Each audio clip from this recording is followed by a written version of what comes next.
बरं, जागतिक पुस्तक दिनाच्या निमित्ताने आजचा आपला एपिसोड Yes. आहे. हा. तर पुस्तकांचं महत्व एका शिक्षिकेने सांगितल्यानंतर आम्हाला अजून जास्त पटतं. तुमच्या दृष्टीने पुस्तक काय किती महत्वाचं आहे? पुस्तक अतिशय महत्त्वाचं असतं, पण त्याचा व्यवस्थित उपयोग केला गेला तर. कारण मला आठवतं आदिवासी पाड्यांवर ते एकल स्कूल असतं ना, तिथे मी पुस्तकं द्यायची. बर. कारण माझी मैत्रीण माझ्या मागे लागायची हम्म. की नाही तू इथे पुस्तकं दे, तू इकडे ये. खूप आग्रह करायचे. एक दिवस मी म्हटलं चल तू म्हणतेस तर येते. मला वाटलं आता ही मुलं अगदी पारंगत झाली असतील, गोष्टी बिष्टी छान सांगतील. पण आदिवासी पाड्यावर गेले तर तिथली परिस्थिती इतकी विलक्षण होती की त्या मुलांना अंकल्पितले ते बाराखड्या पण वाचता येत नव्हत्या. मग शेवटी मी त्या शिक्षकांना सांगितलं की नुसती ठेवून द्यायला नाही आणली, निदान मुलांना तुम्ही वाचून दाखवा. मग ते वाचून दाखवायचे.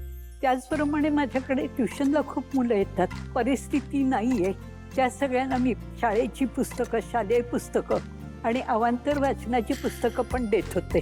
किती छान. वा वा. तुमच्या मनातल्या भावनांची इमारत तुम्हाला जर खूप मोठी आणि चांगली मजबूत करायची असेल तर ते शब्द तुम्हाला मदत करतात आणि त्याला वाचनाशिवाय पर्याय नाही. पर्याय नाही. उकड निघाली ना. झाली. गॅस चला. बंद कर. येस, गॅस बंद करूया.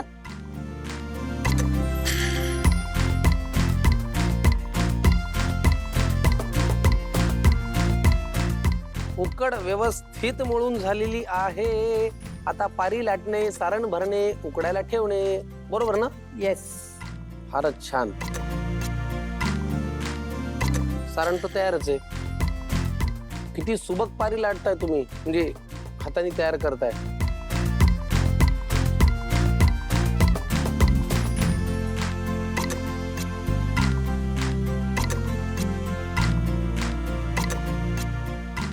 किती सुंदर केला तो.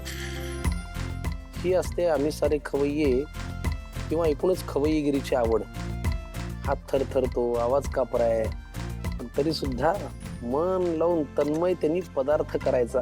पदार्थ फक्त पोट भरत नाही तर तुम्हाला खरंच ताजं तवानं ठेवतो, याच्यावरती माझा ठाम विश्वास आहे. बघू जरा प्रेक्षकांना दाखवतो एक मी. मिनिट, थोडासा राहिलाय का?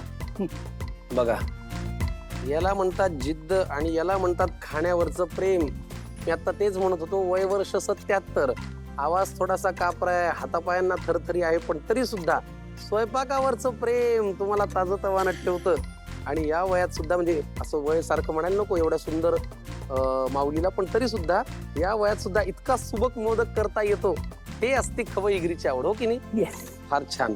पारीमध्ये सारण आपण भरून ठेवलंय. आता फायनल स्टेप, उकड काढणे. पाणी घालायचं असेल ना खाली. भरलंय भरलंय, पर्याय. सगळं तयार आहे. तुपाचा हात घ्यायचा.